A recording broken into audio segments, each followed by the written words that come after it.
वहीं अमेरिका का सबसे ताकतवर टैंक एब्रम अब एक नए अवतार में उतरने के लिए तैयार है। खबर है कि एब्रम को बनाने वाली कंपनी इस टैंक में ऐसे बदलाव करेगी जिससे यह टैंक किसी भी जंग में एक साइलेंट किलर की भूमिका निभाएगा।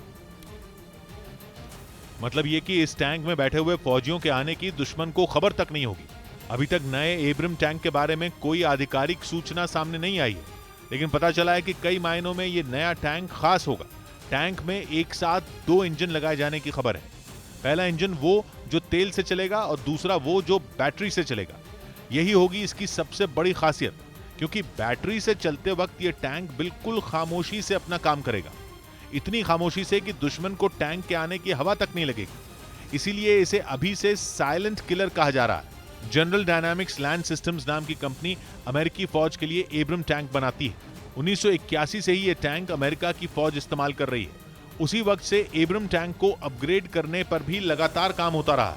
लेकिन इस बार एब्रम टैंक का नया मॉडल बेहद खास है, क्योंकि यूक्रेन की जंग में भले ही रूस के सैकड़ों टैंक तबाह हुए हों, लेकिन माना जाता है कि रूस के टैंकों का मुकाबला आसान नहीं।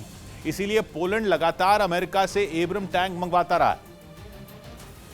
क्योंकि लगातार ये खबरें आती रही हैं कि पोलैंड से लगने वाली यूक्रेन की सीमा के पास रूस के टैंक तैनात हैं।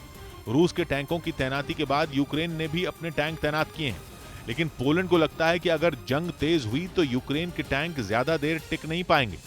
इसलिए वो सीमा पर तैनात करने के लिए अमेरिका के एब्रम टैंक पिछले कुछ महीनों से मांगता रहा है। इस पूरे घटनाक्रम में अमेरिका के एब्रम टैंकों ने किसी भी जंग का सामना तो नहीं किया, लेकिन फिर भी सुर्खियों में आ गए। यूरोप के देशों को लगता है कि रूस के टैंकों का मुकाबला कोई करेगा तो वो अमेरिका के एब्रम टैंक ही होंगे।